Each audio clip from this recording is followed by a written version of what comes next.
Welcome to Historical Drama with the Boston Sisters, where we talk about historical drama series and films as windows to the past and mirrors of the present. I'm Michonne Boston. And I'm Tequina Boston.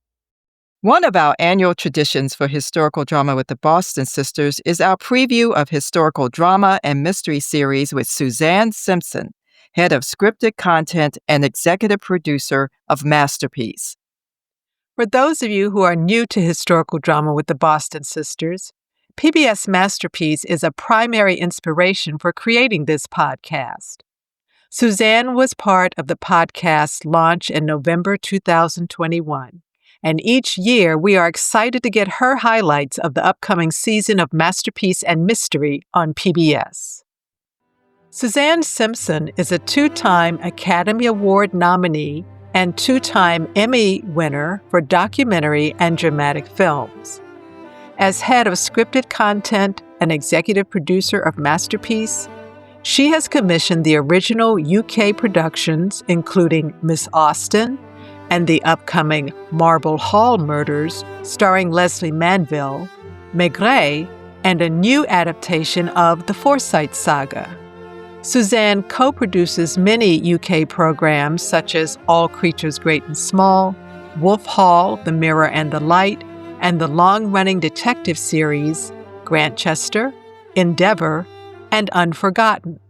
As an executive producer of Downton Abbey, Susanne was in charge of the most watched drama in PBS history and recipient of 59 Emmy nominations and 12 wins. She also oversaw co-productions such as Sherlock, Wolf Hall, and Victoria. Hello, Susanne, and welcome to now our 5th season of Historical Drama with the Boston Sisters.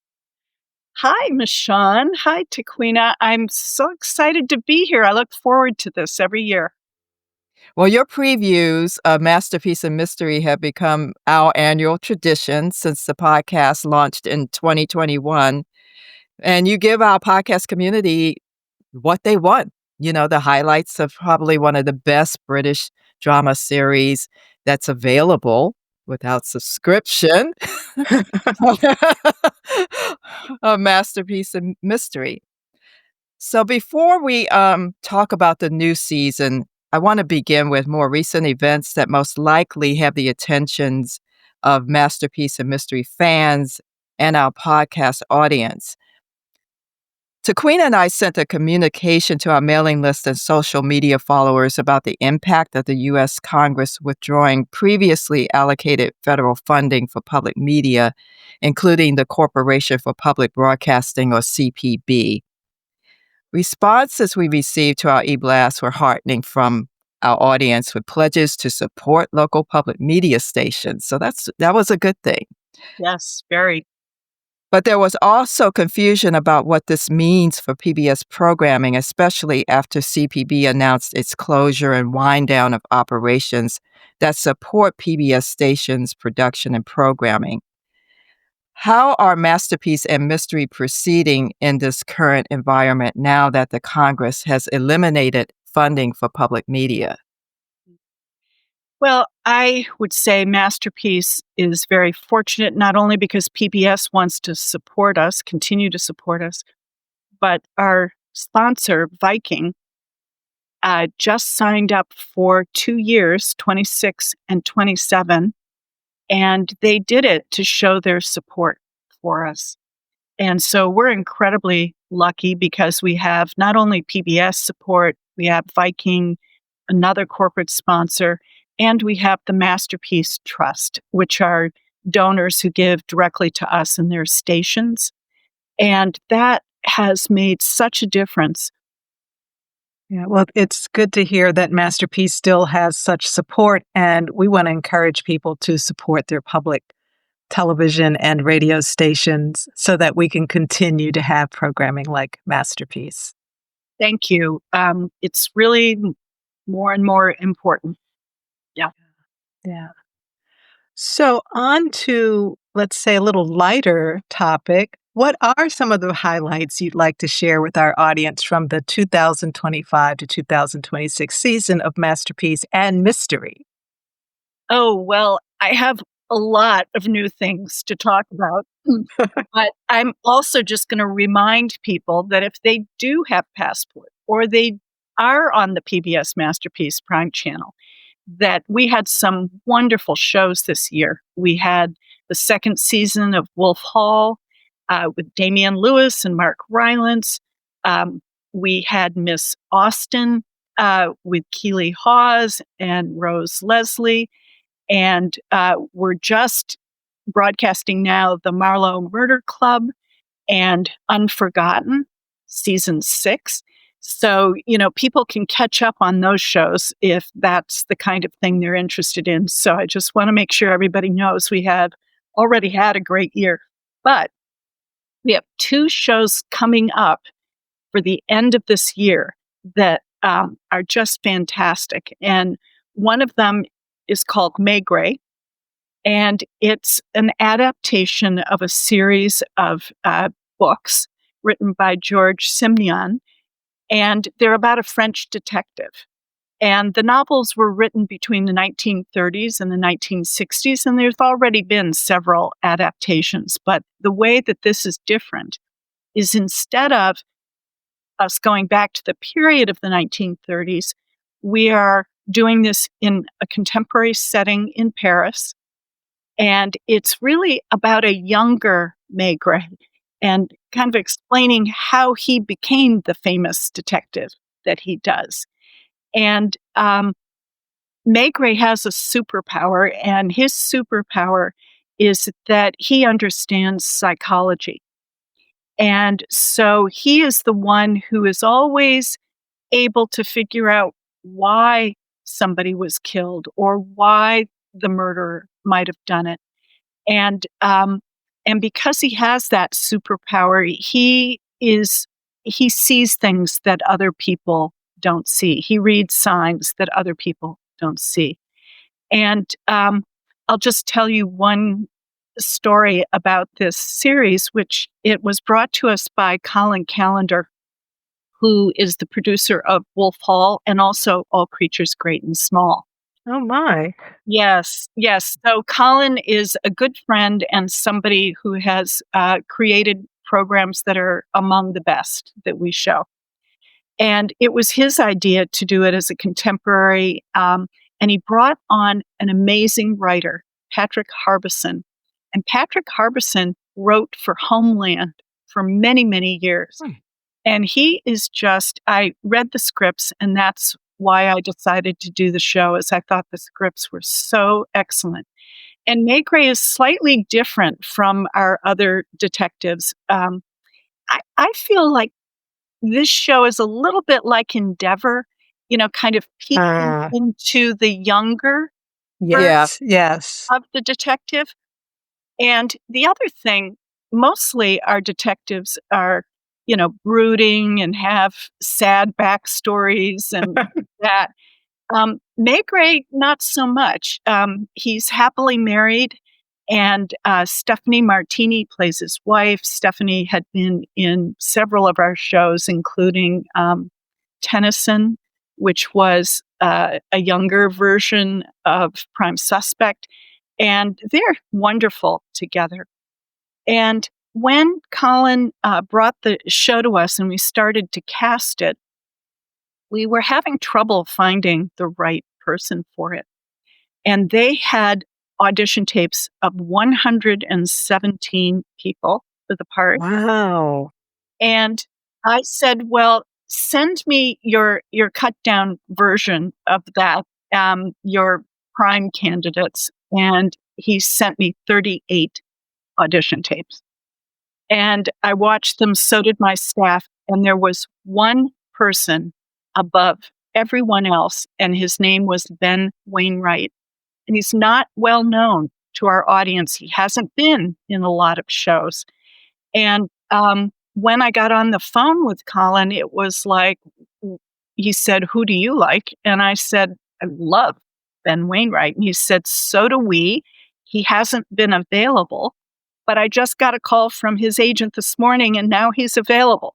So we were able to get our number one choice for the lead.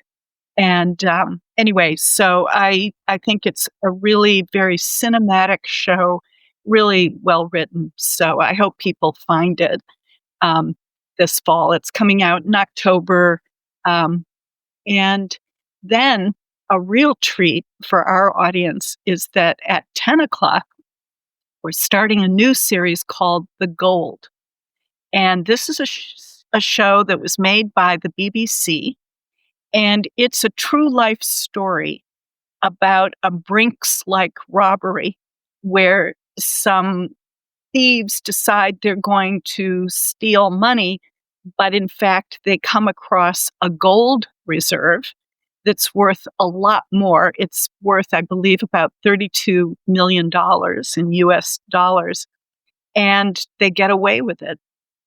And they bring in a kind of a top police officer to run a small group of officers to, really uncover who stole the money and where is it. And Hugh Bonneville, our favorite Lord Grantham, is that lead police officer, and he's wonderful in it. And one of the potential thieves is played by Jack Lowden, who is the lead in Slow Horses, and he's phenomenal. And Charlotte Spencer, people probably don't remember her, but she was in Sanditon, and she's, again, wonderful. And anyway, it's got a great cast. It's a true story. It's got Hugh Bonneville, and we have 2 seasons. So we're going out this year with the first season, and next year we'll do season 2. MAIGRET is October 18th, and so is The Gold. So it's a mystery kind of month for October. It is a mystery month for October. Nice. Yes. And just Jack Lowden, he's also playing Mr. Darcy in an upcoming Adaptation, Pride and Prejudice. Pride and Prejudice. A ginger Mr. Darcy. That's going to be very interesting. It is. It is. Yes. He's, anyway, he's quite good. He's quite good. Let's talk about a big series that's coming up on Masterpiece. We've seen the announcement, the Forsytes. Oh, yes. You saw the photographs of the cast? Yes. Yes. And the trailer. And the trailer. And what did you think? I didn't see the 2002 version, so I don't know the story. And that's where I'm looking. Yeah. I think what I'm thinking about the story generally, because I also started the novels, we're not talking about aristocrats in the usual British storytelling sense. We're talking about kind of like an entrepreneurial, they're not a merchant class, but they are, I guess, the equivalent of today's venture capitalists and Wall Street. Yes, they're the new money. Yes, the new money. And they have a lot of issues, I'll say that. Yes, which for us creates a lot of drama. Absolutely. Yeah. I went looking for a long-running costume drama after we finished Sanditon, and asked many of our favored producers to pitch us something that they wanted to do. And Debbie Horsfield, who wrote Poldark, and Mammoth Screen, who not only produced Poldark, but produced Victoria, and they were also the producers of Endeavor, came to me with the idea of redoing the FORSYTE Saga as a long-running series. And Debbie had 2 very different, she had 2 interesting ways to approach it that I really liked. And the first was that she wanted to write the television series, the first season, as a prequel to the book, where you had a chance to see how, especially there are 2 cousins in this. There's Soames and there's Jolyon Jr. And really their beginnings and who they were, so you could understand how they became who they are later when the book story actually starts. And that gave Debbie the freedom to do a second thing that I really liked, which is to really bring out the women characters. Because in the book, the women are always in the background and they don't really seem to play a role in anything that's occurring with this rivalry between these two cousins. So she has, I think, done a brilliant job creating these women characters and their role in the story. And so it's very different to start. Then in season 2, we begin where the book begins. So those stories begin to unfold that you've read in the book or you've seen in a previous adaptation, like the 2002 version with Damian Lewis, who was fantastic.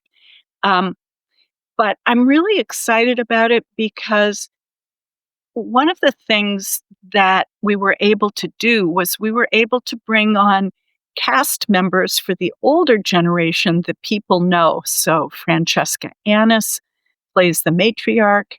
Jack Davenport plays one of her sons. Stephen Moyer, who did True Blood, plays the other son. And then the next generation, their sons, are pretty much unknown actors to the American audience. One of them is British, and one of them is actually Australian, who does a wonderful job with with a British accent.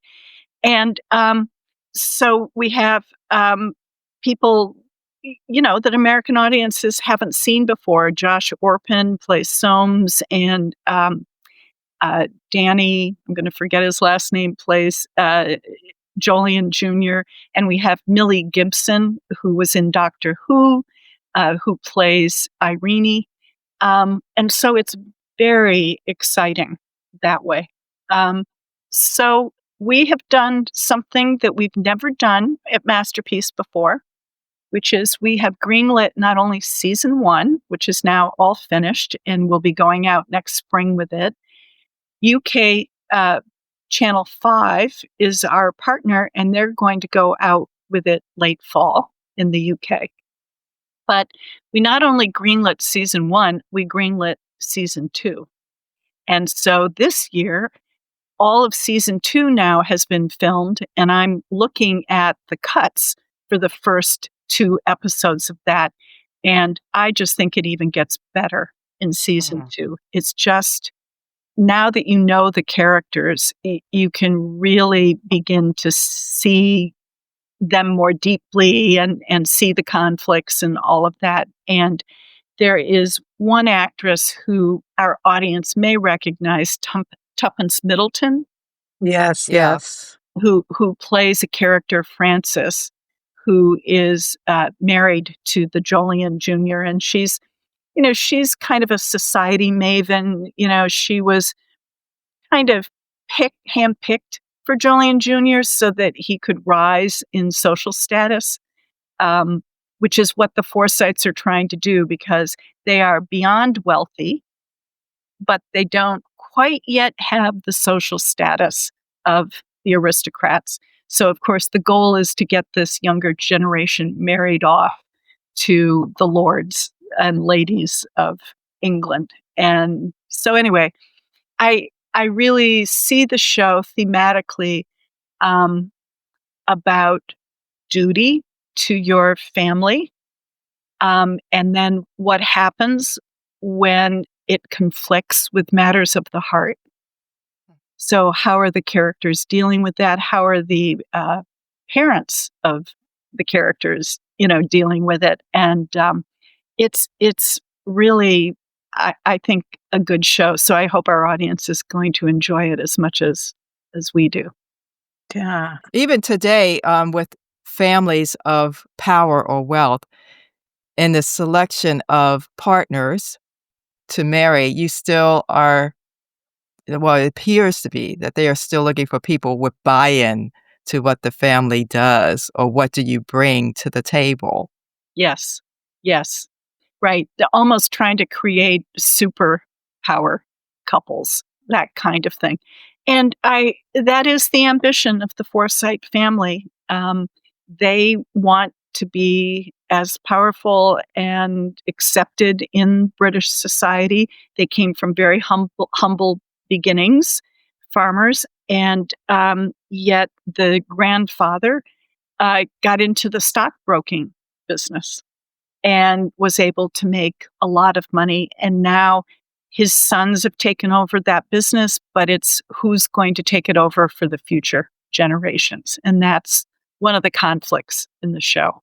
So I want to go back to the casting, and this is a conversation we've had before, particularly as it applies to historical drama. And in other conversations we've had, it comes up as well as people, for the first time, are seeing more multiracial cast. And in the Forsyte Saga, the cast does also include among the characters an heiress and a lawyer or solicitor who appear to be people of African descent. We don't classify people, we let them classify themselves. But can you talk a little bit about what were the historical realities that provided the context for their casting choices? So, with all of our shows, we're incredibly fortunate to have a consultant, Dr. Sharon Johnson, who she is a writer in her own, has done a number of television shows and all the rest. But she went on to get her PhD in race and gender studies. And Callie Crossley is the person who recommended her to us. And I'm forever grateful to Callie because Sharon has been with us now on a number of shows like Sanditon and The Forsytes. And one of the early discussions we had, which is how would we bring in a diverse cast into the show? And not only did we have Sharon helping us, but the production company, Mammoth Screen, also had a consultant. And they did some research to uncover a woman who had been born in the Caribbean. She was of mixed race heritage and happened to be extremely wealthy, came over to the U.S. and was involved in the abolition discussion at the time, and then went on to marry a wealthy industrialist. And so our character of the heiress, Ellen Parker Barrington, is loosely based on that character.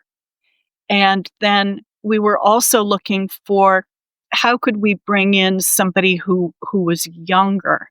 And it turned out that around this time period, the first, and I guess he was born in Africa, but he was schooled at Oxford and was schooled and then became a lawyer. And so we decided to base our character, Isaac, on that real historical character. And so now, as part of pretty much every show that we look at, especially shows, from this time period, books that didn't include people of color, didn't explore that community and their work, all the rest, we make a special effort to do additional historical research. And I can tell you where that decision came from, which is years ago, we did a version of Les Miserables. And David Oyelowo was in the cast, and he played Javert, who was a police officer in the French, in France. And when he talked about why he took the part, he said, I didn't take it as it being a colorblind character. I actually did my research and found out that there would have been Black police officers. And so I took it because I did the research and I felt comfortable that it would have been true to the time. And that really stuck with me because he was saying, it's really incumbent upon us, the producers, to spend the time researching because that type of history about people of color is not as accessible to us. It hasn't been as well researched. It hasn't been investigated. It wasn't part of what these writers were doing at the time. So it's incumbent upon us to do the research and find out who were the people from the time, what kind of roles were they playing in society. And that is the approach that we took with the Forsytes. Yeah, and it does enrich the storytelling because now you're bringing in parallel societies and realities. We've discovered with several of the folks we've talked with who produced historical dramas, they will find characters like the ones you identified and then build these very interesting stories around them. Yes. And they are rooted in historical realities. So Yes. it's fascinating. Yes. Just to even do the discovery itself is so Yes. much fun. Yes. And so our character, Jolyon Forsyte, was at Oxford, and that's where he met Isaac, and they became good friends. And when Isaac graduated, with his law degree, Jolyon brought him into the company. So that's the backstory for that character. And Jolyon, with all the things that happened to him, does need a good friend who can help. Yes, he does. Can help him boy, does through he need a some of friend. the things he's going through. So, Oh, yeah. so we hope that Owen, who plays the part, will stay with us and we can develop it even further. It's interesting you brought up Les Miserables because we're going to talk about Alexandre Dumas. And actually, in real life, when you were saying there were Black French policemen, he had a valet who he wrote a recommendation to join the military in France. So yeah, there were people, officers, as well as his own father, the great general, Right. Alexandre Dumas. So definitely the reality is there on record if you Yes. look for it. Yes, that's it. And you kind of have to look for it. So, yes. Oh my goodness. We have the Count. Yes, yes. And if I know that stuff, I'm a fan of Alexandre Dumas. Yes, you do. You went deep. I mean, that's what I like. You guys are both very knowledgeable about, your historical novels. Yes. Yeah. So The Count of Monte Cristo is one of my favorite novels and is one of Alexandre Dumas' pere. He didn't like being called pere. Probably made him feel old. Uh, But his son became a famous writer in his own right. yes. Yes. And believe it or not, I asked our team, and we have never had The Count of Monte Cristo on Masterpiece. So this is our first time. So it's pretty exciting because, it's, if you want to say one of the top 100 great novels of all time.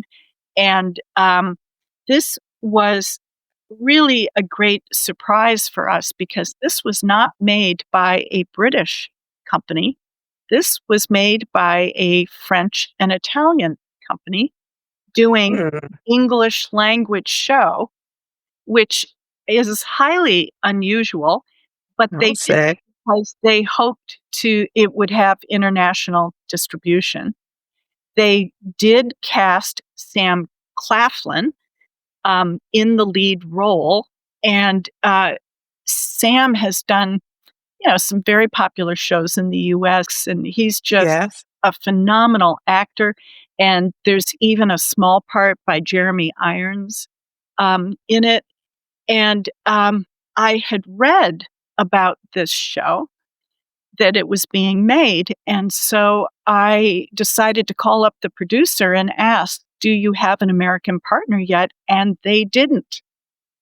So I was put in touch with their distributor and basically said to them, I would love to see this show.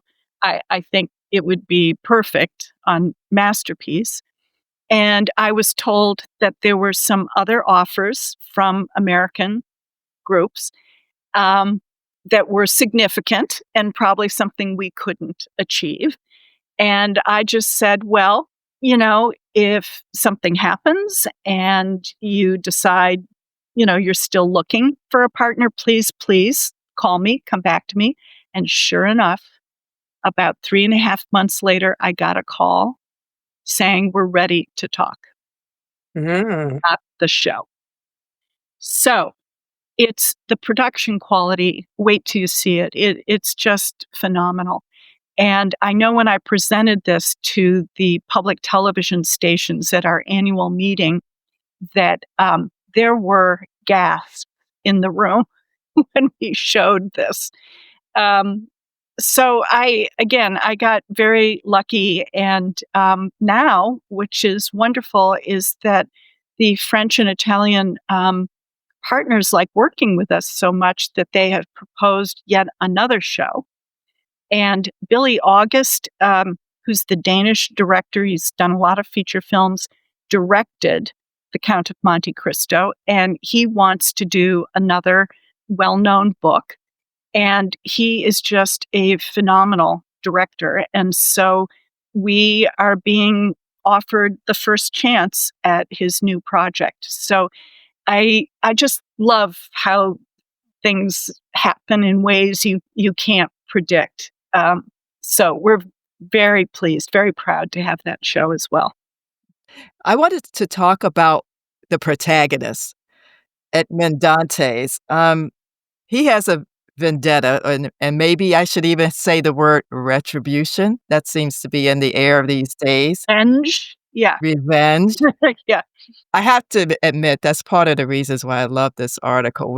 Tequina and I talk about how it's not just an attack, it's the slow unraveling of lives. Yeah, of his enemies. Of his enemies. Which takes And quite complete. a commitment. That's quite a commitment. Yeah. So what makes Edmond Dantès, alias the Count of Monte Cristo, and his situation relatable today? In your opinion? Yes. For me, I think the story really is about justice. That the protagonist is seeking justice because he was unfairly put in prison by a romantic rival. So clearly that was unfair. He had no ability, no resources to fight it. This man was extremely powerful, and he just had to accept his fate. But he escapes prison and then sets out to attain justice. You can say revenge, retribution, whatever. And he is able to achieve that because of a treasure trove that he finds that gives him now the financial resources and the position in society to really meet his rival and be able to achieve justice for himself. And I think that idea of fairness and justice is often at the heart of all of our detective stories. What people like about our lead characters in Endeavor, for example, is that Sean, who plays him, is really a man who's out for fairness and justice for everyone. And I think in some ways it's so simple, it's a simple concept.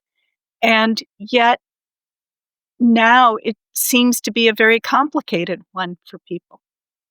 And, I don't quite understand how we got there. But what I think our audience likes is characters who have a strong sense of morally what's right and what's wrong. And we find that true, in Poldark. That was one of the reasons why they liked, Ross Poldark. And I think, even in our women characters, someone like Miss Scarlet who feels the injustice foisted upon a woman at the time, is really fighting for justice, is really fighting to get recognized for her abilities and her contribution and her talents. And so I think that's a theme that goes through many of our shows. And it's really in the forefront in The Count of Monte Cristo. And that's coming in 2026 as well as the Forsytes? Yes, spring for both of them. Great, great. We're looking forward to it and looking forward to talking about it on this podcast. Okay. Yeah, Well, sure. I'll come back to do that. Okay. Well, thank you, Susanne, for joining us on Historical Drama with the Boston Sisters to bring us this exciting preview of the upcoming season of Masterpiece and Mystery. Thank you. I so enjoyed it, Michonne and Tequina. Thank you for having me and invite me back again. For our audience, Masterpiece and Mystery airs Sunday nights on PBS. Check local listings. You can also stream the series on PBS Passport, the PBS Masterpiece Prime Video channel, and for free for 14 days from broadcast on pbs.org/masterpiece. Contact your local PBS station to learn more about how to access additional Masterpiece and Mystery dramas with PBS Passport.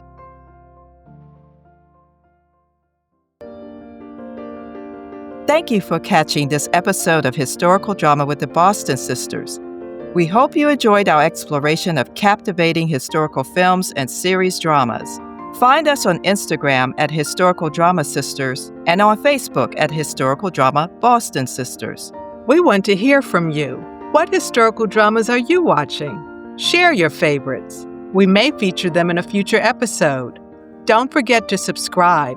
Visit our website at michonnebostongroup.com/Boston Sisters and share the podcast with fellow historical drama enthusiasts. Historical Drama with the Boston Sisters is brought to you by the Michonne Boston Group. The views and opinions expressed on Historical Drama with the Boston Sisters are those of the speakers and do not represent the positions or views of the Michonne Boston Group, its clients, or affiliates. This is Michonne Boston. And this is Tequina Boston. Thank you for listening.